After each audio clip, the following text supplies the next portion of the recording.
Assalamualaikum warahmatullahi wabarakatuh. Bismillahirrahmanirrahim. Wassalatu wassalamu ala asrafil anbiya'i wal mursalin Sayyidina wa maulana Muhammadin sallallahu alaihi wasallam wa ala alihi wa ashabihi wa man tabi'ahum bi ihsanin ila yaumiddin. Asyhadu an la ilaha illallah wahdahu la syarikalah wa asyhadu anna Muhammadan abduhu la nabiyya ba'dah wa la rasula ba'dah. Faqala ta'ala fi kitabil karim, a'udzu billahi minasyaitonir rajim. Bismillahirrahmanirrahim. Ya ayyuhalladzina amanu taqullaha haqqa tuqatih wa la tamutunna illa wa antum muslimun. Jamaah rahimakumullah, Bapak Ibu yang dirahmati Allah Subhanahu wa taala. Yang pertama dan paling utama, mari kita bersama-sama selalu bersyukur kepada Allah Subhanahu wa taala. Begitu banyak nikmat dan karunia yang kita rasakan bersama-sama. Wabil khusus pada sore hari ini, nikmat iman wal Islam, nikmat kesehatan, ya. Bisa sareng-sareng melaksanakan salat maghrib berjamaah. Tidak semua orang bisa berjamaah, bisa sareng-sareng menyisihkan waktu untuk thalabul ilmi, ya. Orang berjamaah dan thalabul ilmi itu butuh perjuangan, makanya Kanjeng Nabi memotivasi umatnya agar khususipun tiang jaler berangkat dari tempat tinggalnya untuk berjamaah di masjid. Sampai ada sahabat Nabi bernama Abdullah bin Ummi Maktum itu minta dispensasi supados mboten berangkat berjamaah, keranten kedua matanya buta. Ya Rasulullah, izinkan saya untuk tidak ikut berjamaah. Loh, kenapa?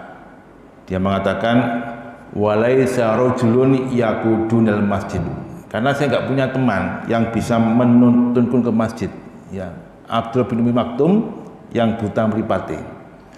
Rasul pada awalnya mengizinkan, kemudian beliau bertanya, hal sami'ta nida, apakah anda mendengar suara azan? Oh, dengar ya Rasulullah. Maka kata beliau, atiha walau bihatwin, datangilah jamaah itu walaupun dengan cara merangkak. Jamaah perjuangan, ya. Ini banyak orang sing tahes ya akhirnya ya Kak budal jamaah. Wis nang omah Ustaz ambek anak bojo, iku jenenge wong lanang salehah ngoten niku ya. Nah, jamaah rahimakumullah. Hari ini kita akan kaji tentang fikul marid, ya. Setiap kita pasti punya kondisi lemah, yaitu sakit. Dan sakit itu jamaah itu merupakan qodratullah, bagian dari takdir Allah Subhanahu wa taala. Manusia hidup itu pasti ada cobaannya.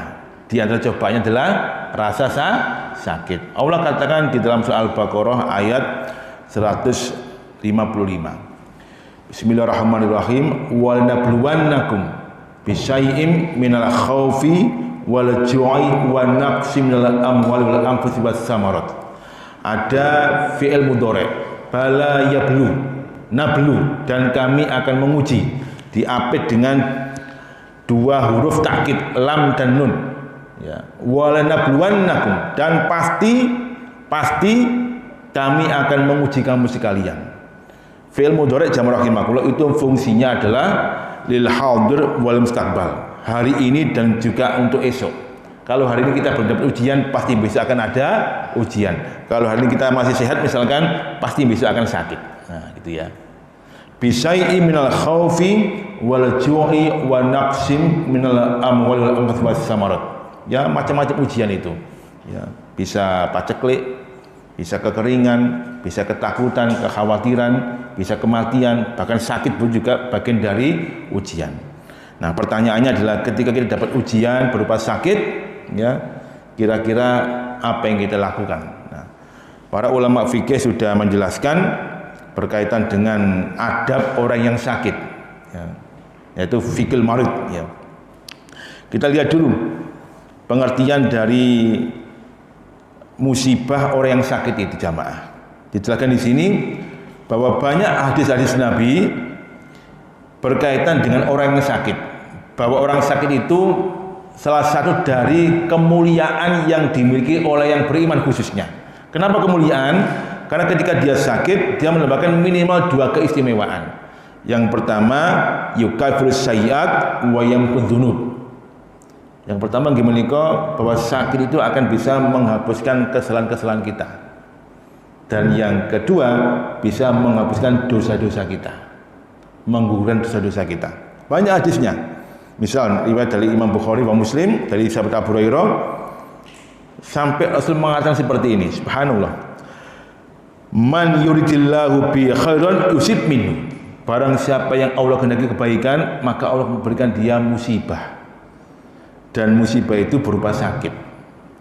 Kalau kita sabar, kata Rasul, ma yusibul muslim min nasobin. Tidaklah seorang muslim itu tertimpa musibah min nasobin, berupa nasobin, kesusahan, wala wasobin, penderitaan, wala hammin, kesedihan, wala huznin, ya, duka, ya. Ini kan macam-macam musibah kan, ya, sedih, nelongso, ya, susah, itu musibah itu.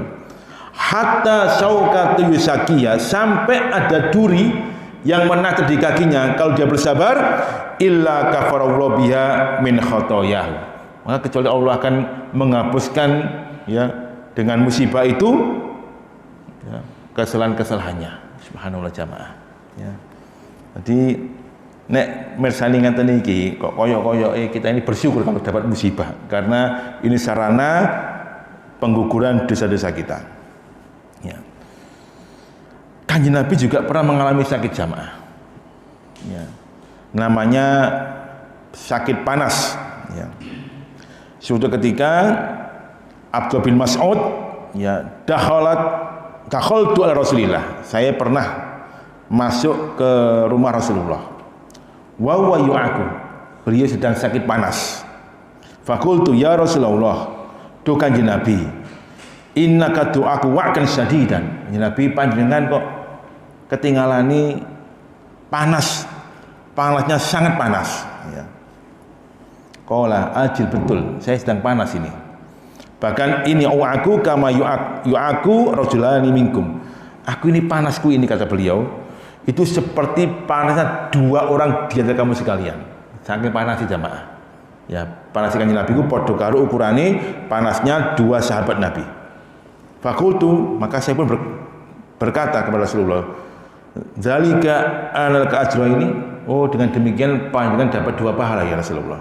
Ajil, betul, saya dapat 2 pahala. Maka beliau mengatakan, ma min muslimin yusibu adza syaukatun fama fawquha illa kafarallahu biya sayiatahu kama tukhidu syajaratu waraqaha. Ya.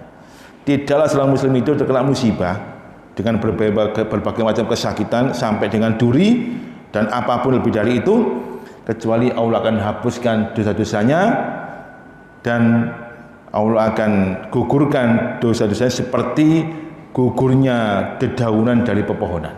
Oh, jamaah. Jadi istimewa nggih. Terus kalau kita kena sakit, itu bagian dari musibah yang memang telah Allah takdirkan pada kita sekalian. Nah, terus bagaimana sikap kita kalau kita sakit ini? Ada 5 sikap utama, ya, bagi kita kalau kita terkena sakit. Ya. Siapapun pasti mengalami sakit, ya. Maka 5 hal ini kita lakukan. Yang pertama gimana kok? As-sabru 'indal maut. Sabar jamaah. Sabar ketika sakit. Ustaz, ini kan gak ngalami kula Ustaz. Ya semua orang mengalami sakit lah. Ya, intinya kita bersabar. Ya. Terus dengan apa lagi kita bersabar? Dan ini perintah, hukumnya wajib bersabar itu. Ya. Sebab kalau orang mukmin itu bersabar, sebagaimana dia bersyukur ketika dapat kenikmatan, itu ajib jamaah, sangat luar biasa. Ya. Dari sahabat Suhaib bin Sanan, Rasul bersabda, ajab li amril mukmin, sungguh menakjubkan semua urusannya orang mukmin itu. Inna amrahu kullu khairun, semua urusannya itu baik semuanya. Walaysa dzalika li ahadin illa lil mu'minin, Hal ini tidaklah dialami kecuali oleh orang yang beriman. Dan yang beriman itu semua urusannya adalah baik. Apa maksudnya? In asobatu syarra syakara fa huwa khairun lahu. Kalau dia dapat kesenangan, kebahagiaan, ya, dapat kenikmatan, dia bersyukur, alhamdulillah ya Allah. Baru dapat kiriman toko morotua, alhamdulillah. Ya, bersyukur ya. Fahuwa khairun lahu, itu baik bagi dia. Wa in asabatu dharra sabara fahuwa khairun lahu. Kalau dia dapat musibah, dapat kejelekan sampai tanggal 30 belum oleh kiriman morotua, ya dia bersabar, ya, dan itu baik bagi dia. Wonten jamaah. Sampai Gusti Allah niku dawuh dalam sebuah hadits kursi, iza ibtalaitu abdi bihabibataihi, kalau misalkan saya ini, kata Allah, aku ini menguji hambaku dengan kedua matanya itu buta, fasobaro, kemudian dia bersabar, sudah, awattuhum minhuma al-jannah, maka aku persiapkan untuk kedua matanya itu surga. Karena mata ini kan ingin melihat keindahan-keindahan kan ya. Dengan mata kita bisa melihat berbagai macam hal. Karena dia buta, enggak iso ndelok apa-apa. Nanti telah Allah siapkan bagi kedua matanya pandangan yang sangat indah, langsung surga. Kalau dia itu bersabar. Jadi sabar jamaah. Ya. Nah, ini ada peristiwa yang mungkin bagi kita agak berat ini, ya, agak berat. Diriwayatkan dari Imam Bukhari wa Muslim dari sahabat Atha, ya, bin Ribah, ani bin Abbas, dari Ibnu Abbas. Suatu ketika Kanjeng Nabi itu sedang dalam sebuah majelis, ya kayak ngeten iki, majelis ngeten iki. Kemudian beliau tiba-tiba dawuh, maukah engkau aku tunjukkan, ya, seorang wanita min ahli jannah, seorang wanita dari bagian penduduk surga. Fakulna bala, mau ya Rasulullah. Apa itu? Hazil mar'atu sauda, ini wanita yang hitam ini, dia penghuni surga. Loh kok sakit? Ketika itu dia datang kepada aku dan dia berkata, ya Rasulullah, inni asra'u, ya, Rasulullah, dalam ini apa namanya itu kena ayan, ya, apa ayan itu? Epilepsi, ya. Wa inni atakassafu fada'ullah ta'ala li. Nah, ketika dalam ini kumat epilepsinya, ya, ayan ini kumat, itu tersingkap auratnya itu.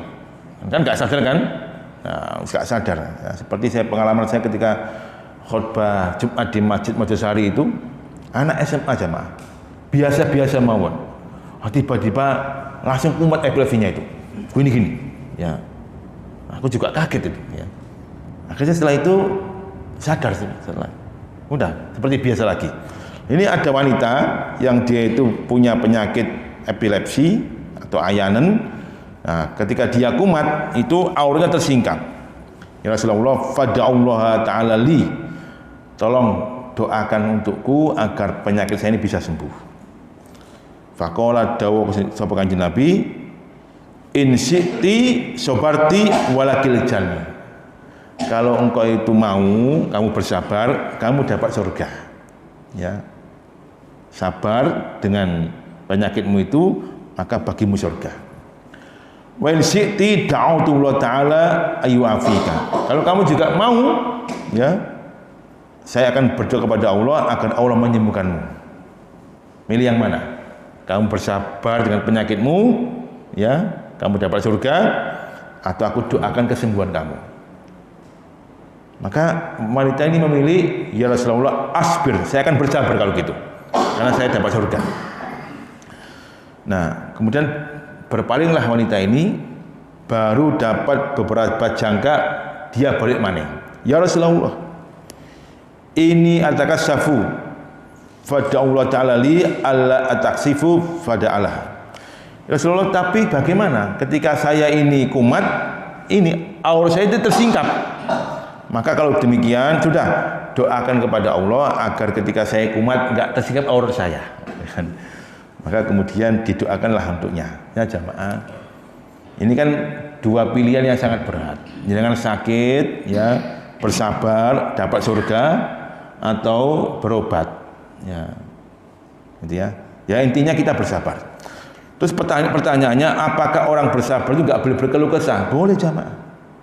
Orang bersabar boleh berkeluh kesah karena dia sakit, ya. Dan itu tidak ada masalah. Ya. Saya ambilkan 3 contoh, ya.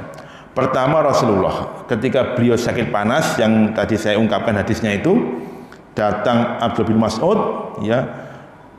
Maka beliau ini berkeluh kesah di hadapan Abdullah bin Mas'ud. Ini u'aku kama yu'aku rajulan minkum. Aku ini panas. Sahabat, aku ini panas. Bagaimana panasnya 2 sahabat di antara kamu. Jadi Rasulullah ini berkeluh kesah kepada siapa? Abdullah bin Mas'ud. Aisyah juga pernah berkeluh kesah ketika beliau ini sakit kepala. Setelah Rasul pulang dari Baqi, ya, Baqi itu makam ya, samping masjid beliau kan ada namanya makam Baqi. Rasul itu berziarah, pulang ke rumah, kemudian Aisyah itu berkata, ya Rasulullah, alsah, kepala saya ini sakit, ya. Maka la ba'sah, nggak apa-apa. Ya. Tadi nggak apa-apa berkeluh kesah. Abdullah bin Zubair juga demikian. Ketika beliau pulang ya, dari satu safar, bertemu dengan istrinya. Istrinya itu mengalami wija'ah. Wija'ah itu sakit ya, panas dingin. Kemudian Abdullah bin Zubair berkata, kaifa halaki, bagaimana keadaan kamu? Qalat wija'atun, kalau sakit ya. Jadi kita enggak apa-apa cuma berkeluh kesah ya. Tetapi berkeluh kesahnya kita ini tidak boleh kemudian memunculkan sifat tasakhut. Tasakhut itu murka, kemudian mengeluarkan kata-kata yang tidak baik. Ya, misalnya sampai mesu-mesu ya. Kemudian menyesal, ngene iki gara-gara sampean boleh awak loro kabeh. Coba nek gawe sampean, gak koyo ngene iki. Nah, ini akhirnya kan menyalahkan takdir yang sudah terjadi selesai ya. Insyaallah rahimakumullah. Oleh karena itu, kita boleh berkeluh kesah di hadapan dokter, misalkan, dok, ini sakit, bagaimana ini? Nah, ya. Itu yang pertama, sabar. Kalau udah sabar, jamaah, yang kedua berhusnudzon, berbaik sangka kepada Allah Subhanahu wa taala. Jadi musibah, sakit itu bagian dari takdir yang telah Allah tetapkan, maka kita berhusnudzon, berbaik sangka. Lah iya Ustaz, kula niki sembahyang yo ajeg istiqomah, ngaji yo gak pernah telat, sedekah yo masyaallah ya. Wis macam-macam. Tapi kenapa kok masih diberikan rasa sakit? Ya, Allah katakan di dalam surat At-Taubah ya, ayat 59. Bismillahirrahmanirrahim. Qul la yusibana illa ma kataballahu lana. Katakan Muhammad, tidaklah musibah itu menimpa kami, sakit, macam-macam lah, illa ma kataballahu lana, kecuali telah Allah catat, tulis, takdirkan lana bagi kami. Ya. Jadi memakai kata lana bagi kami, bukan alaina. Kalau lana itu berbentuk positif. Ya.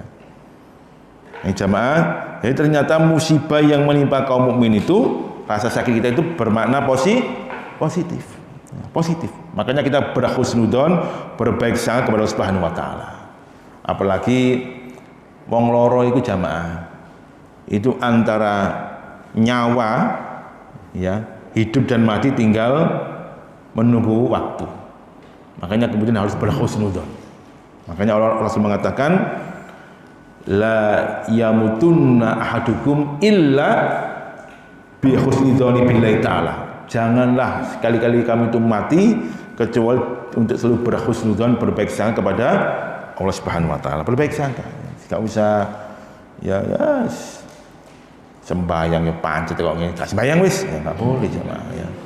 berhusnuzon, berbaik sangka. Ini ada nilai kebaikan di dalamnya. Makanya Allah memakai lana bagi kami, bukan alaina. Coba kalau Allah memakai alaina atas kami, itu jelek. Nah, seperti orang menikah, kemudian kita doakan, apa doanya? Barakallahu laka wa baraka alaika, kan gitu. Apa bedanya? Kalau dalam bahasa Indonesia sama artinya, semoga Allah memberkahi bagimu dan semoga Allah memberkahi atas kamu. Sama, tapi maknanya berbeda jamaah. Kalau laka itu kebaikan, rumah tangga itu kan panjang, ya prosesnya kan panjang sampai Allah mentakdirkan berpisah, baik kematian atau ada masalah. Tapi intinya barakallahu laka, dalam kebaikan itu ada keberkahan. Ketika tanggal 6 berkah, ketika dapat rezeki berkah, ketika ya panen berkah. Barakallahu laka wa baraka alaika. Kalau misalkan ada masalah rumah tangga kamu, tetap berkah.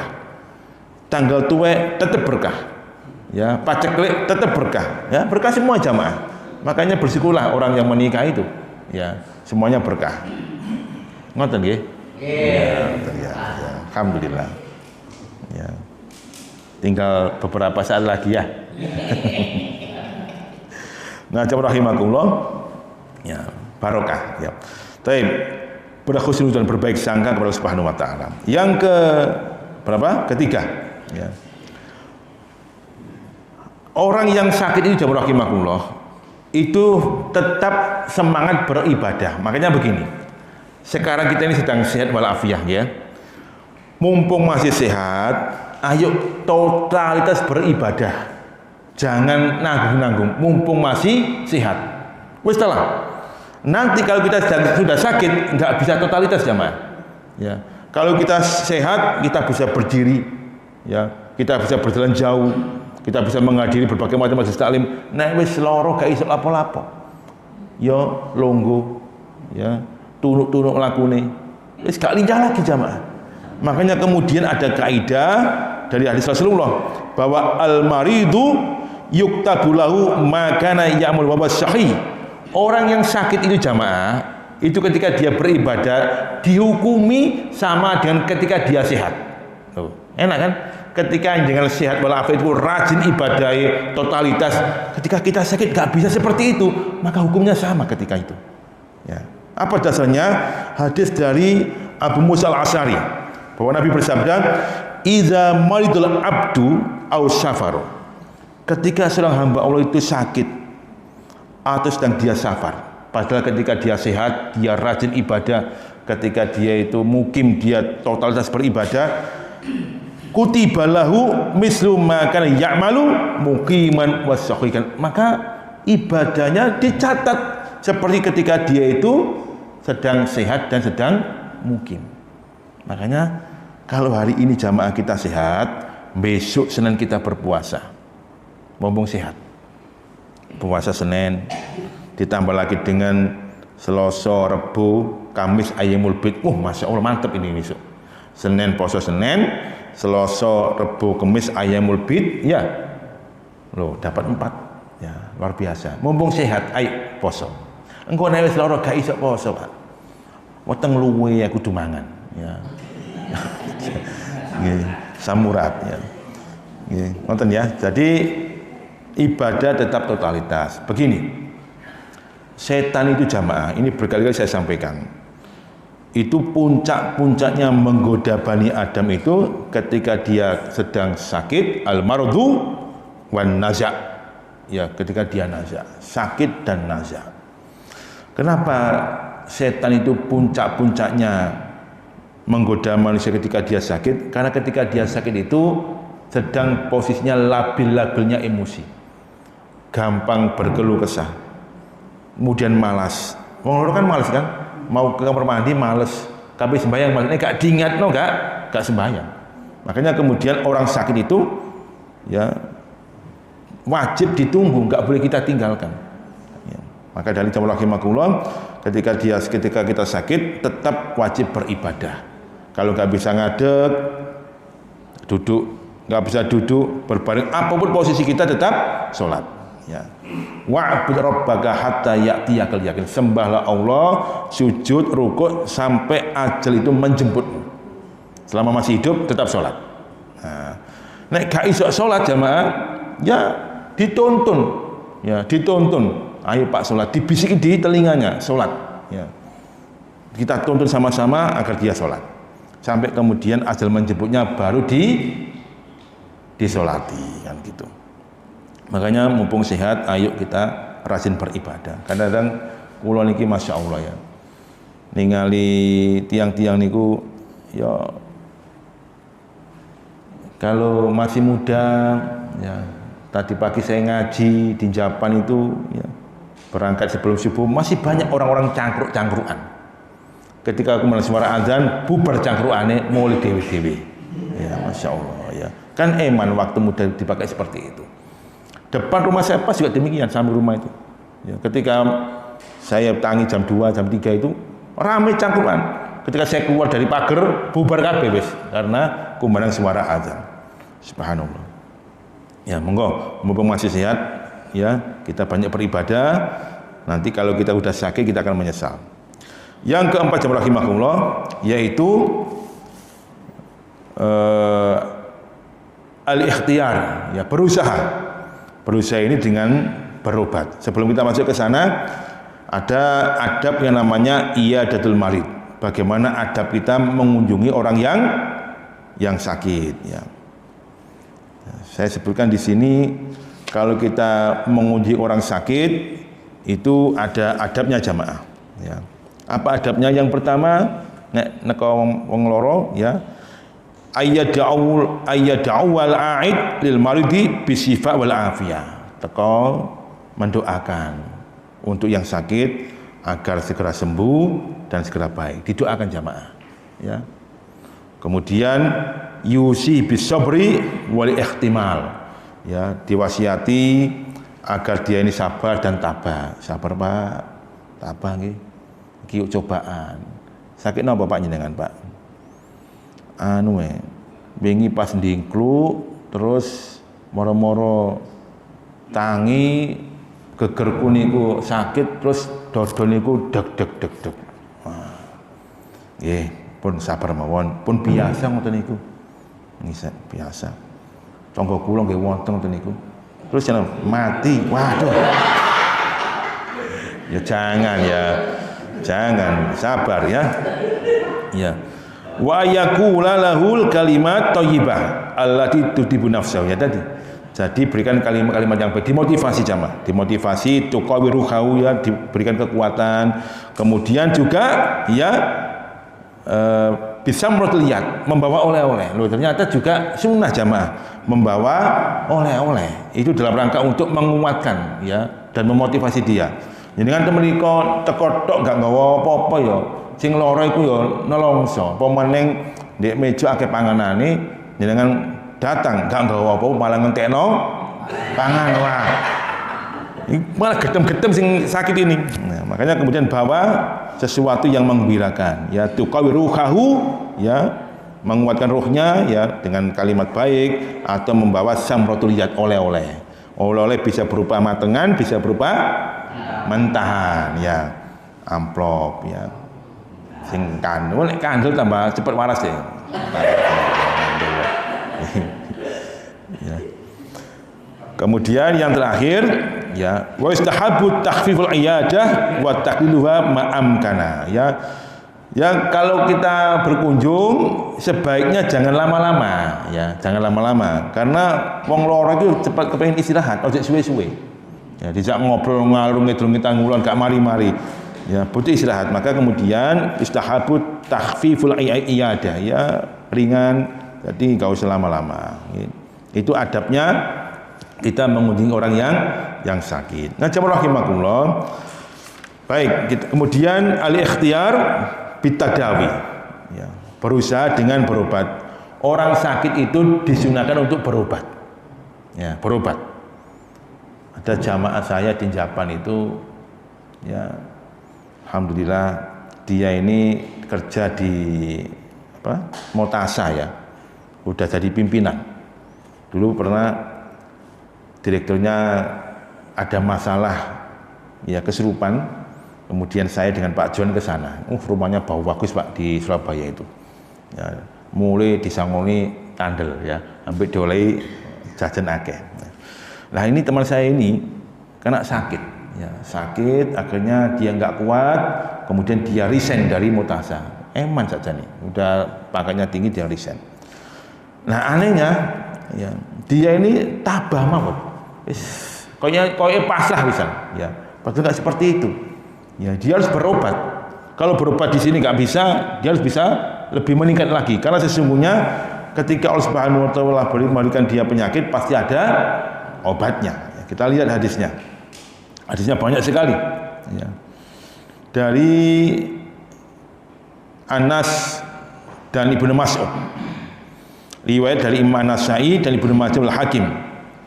Bahwa Nabi bersabda, innallaha lam yanzil da'an illa anzalahu syifaan fatadawau. Sesungguhnya Allah itu tidaklah menurunkan penyakit kecuali Allah juga turunkan obatnya. Maka berobatlah. Ini kan perintah. Ya, jadi kalau kita sakit wajib berobat. Ya. Hadis yang lain riwayat Imam Muslim dari sahabat Jabir bin Abdullah bahwa Rasul bersabda, likulli da'in dawa'un. Setiap penyakit pasti ada obatnya. Faiza usiba dawa'uda bariya biiznillah. Jadi kalau kita dapat musibah, penyakit, ya sudah kita berobat, ya, berobat. Ya. Dan Allah akan sembuhkan atas izinnya. Jamaah rahimakumullah, intinya berobat dengan berbagai macam bentuk obat kecuali obat itu yang dilarang. Tidak nggak boleh. Ya. At-tadawi bil haram fa huwa haram, ya.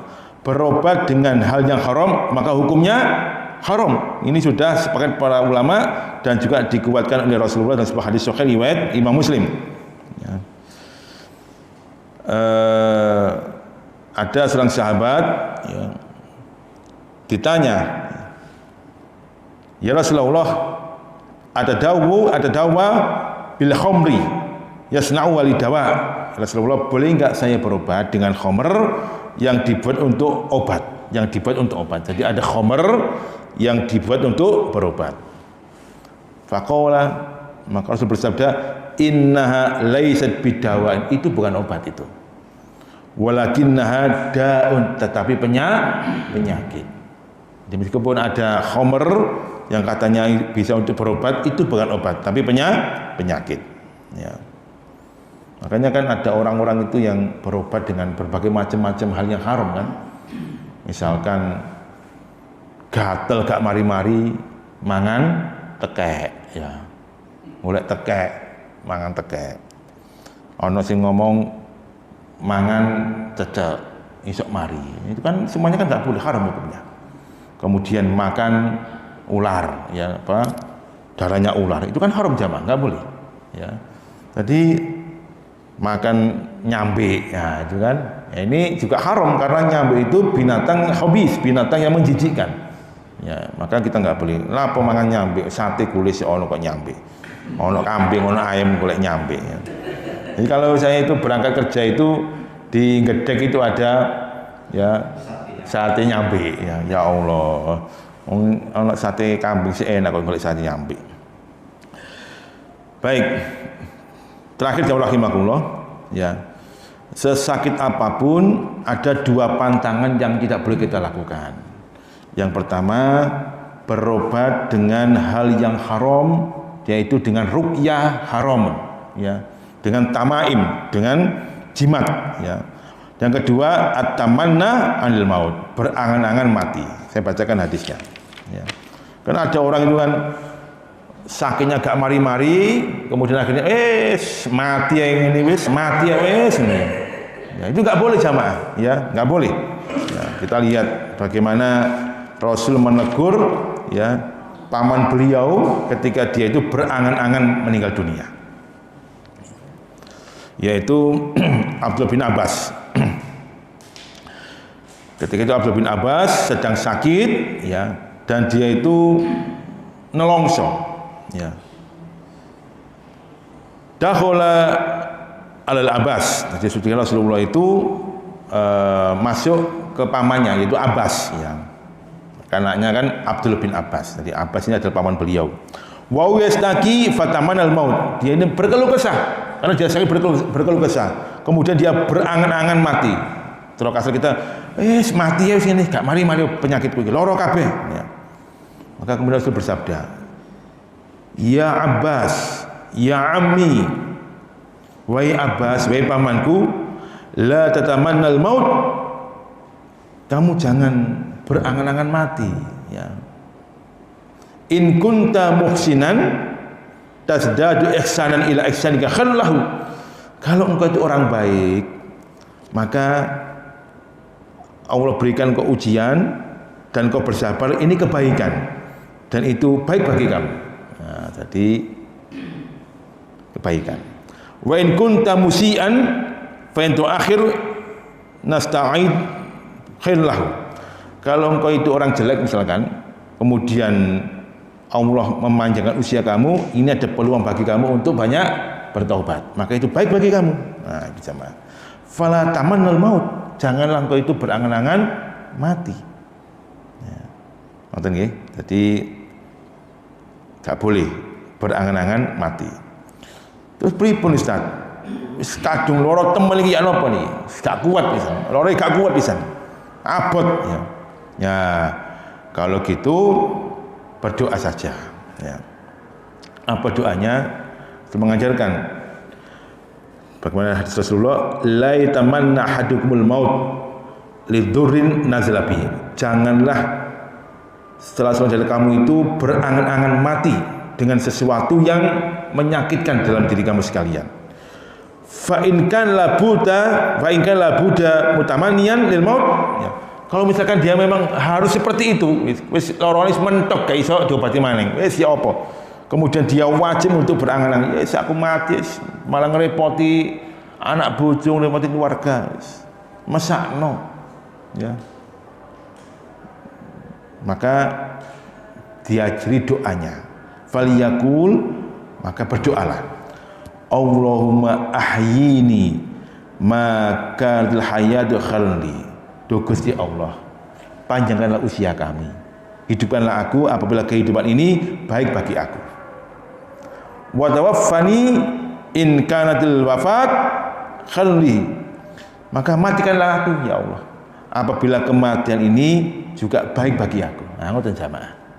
Ya, jadi Gusti Allah disuruh milih kan ya.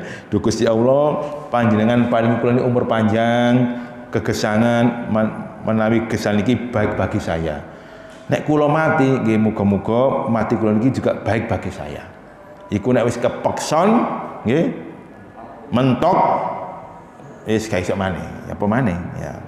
Oh, jadi yang pertama adalah kita enggak boleh berangan-angan mati. Yang kedua jamaah rahimakumullah, kita enggak boleh memakai obat ya yang bernuansa jimat atau perdukunan. Itu haram hukumnya. Dan ini tidak ditoleransi oleh Rasulullah. Suatu ketika ada seorang laki-laki mendatangi kanjeng Nabi. Kemudian dia itu memakai kalung. Beliau bersabda, itu kalung apa itu? Dan dia mengatakan, kalung ini ya Rasulullah sebagai sarana bagiku untuk menolak kejelekan dan mendatangkan kebaikan. Apa kata Rasul? Unbudha, lepaskanlah kalung itu. Fa in mutta fa alaika la tuflah abadan. Lepaskan kalung itu. Kalau kamu tuh mati tapi masih memakai kalung itu yang kamu yakini itu, maka kamu tidak akan beruntung selama-lamanya. Jamaah ya. Jadi kita nggak boleh memakai tamaim atau jimat-jimat yang kita yakini bisa mendatangkan manfaat ya. Bahkan obat pun jamaah, kemudian kita mengatakan sakit kepala misalkan diobati misagrib, ya Allah gara-gara misagrib ndasku mari. Nah, gara-gara misagrib apa? Ndasku mari. Nah, itu juga nggak boleh karena misagrib ini bukan sebab utama. Misagrib adalah sarana. sebab utama itu siapa? Allah Subhanahu wa taala. Maka kalau misagrib ini sebab utama, maka prokol, paramek, apa nih? Oskadon enggak berlaku jamaah. Berarti obat sakit kepala itu apa? Misagrib. Padahal semua itu adalah sarana. Ada orang itu diombeni misagrib juga enggak mari-mari. Saya ini kalau sakit kepala dulu itu dikasih misagrib enggak bisa. Ya, dikasih oskadon enggak bisa. Dikasih bodrek enggak bisa. Dikasih oskadon enggak bisa, ya. Ya, juga ya. Ya. Ternyata obatnya hanya satu, neuralgin. Ya, kasih neuralgin sembuh sudah, kemudian tidur. Baru kemudian tahun 2015 ketika saya berangkat haji, ya, ditegur oleh dokter, Ustaz, pas dicek obat saya itu, jangan minum obat neuralgin, Ustaz. Loh, kenapa? Iki ngono narkoba. Ya, iya Mas ya. Ya, neuralgin itu adalah narkoba. Ya, ada narkobanya. Mas, semenjak itulah kemudian saya tidak minum neuralgin lagi. 2015. Sebelumnya obat kepala neuralgin. Nega itu gak mari. Ya, sekarang udah. Ya, jamaah. Jadi semua itu hanya perantara, jamaah rahimakumullah. Ya. Sebab utamanya Allah Subhanahu wa taala. Oleh karena itu, sudah. Kalau kita sakit, ya banyak-banyak berdoa, pasrah kepada Allah dan bersabar. Saya berikan beberapa doa bagi yang sakit, ya. Ini. Jadi kalau kita ini sakit, rahimahullah, Rasulullah mengajarkan tentang beberapa cara, ya, mengobati. Misalkan, ya, ada sahabat Nabi yang sedang sakit, kemudian disuruh untuk memegang yang sakit dan kemudian berdoa dengan doa yang seperti yang kita hafalkan itu. Al masfini antas syafi la syifa'an la syifa'uka syifa'an la yughadiru saqama. Nah, itu ya. Jadi enggak apa-apa. Yang sakit kemudian kita berdoa, ya. Kemudian ada yang lagi, ya, kalau misalkan sakit kepala, misalkan dipegang kepalanya kemudian berdoa a'udzu bikalimatil tammati min ghadabihi wa iqabihi wa syarri ibadi, ya, atau a'udzu bikalimatil tammati min syarri ma khalaq, ya. Jadi bisa jadi sakit kita itu ada intervensi makhluk lain yang mengganggu kita, yaitu makhluk halus, koyok tepung, terigu. Nah, jamaah rahimakumullah. Baik, jadi ini ya sikap kita ketika kita sakit. Pertama, sabar. Kedua, berhusnudzon, berbaik sangka kepada Subhanahu wa taala. Yang ketiga, ikhtiar, berobat, ya. Yang keempat, yaitu dilarang untuk mendatangi hal-hal yang tidak disyariatkan, dukun, sebagainya, ya, kemudian dilarang untuk berangan-angan mati, tetap bersabar. Mudah-mudahan Allah Subhanahu wa taala tetap memberikan kita kesehatan. Insya Allah nanti bulan depan kita akan meneruskan kajian kita masalah ini. Setelah sakit biasanya diteruskan menjadi nazak, kemudian mati. Nah, setelah ini kita akan bahas bab fikul janaiz, bagaimana kita merawat jenazah orang yang mati. Demikian, mudah bermanfaat. Aku qouli hadza. Assalamualaikum warahmatullahi wabarakatuh.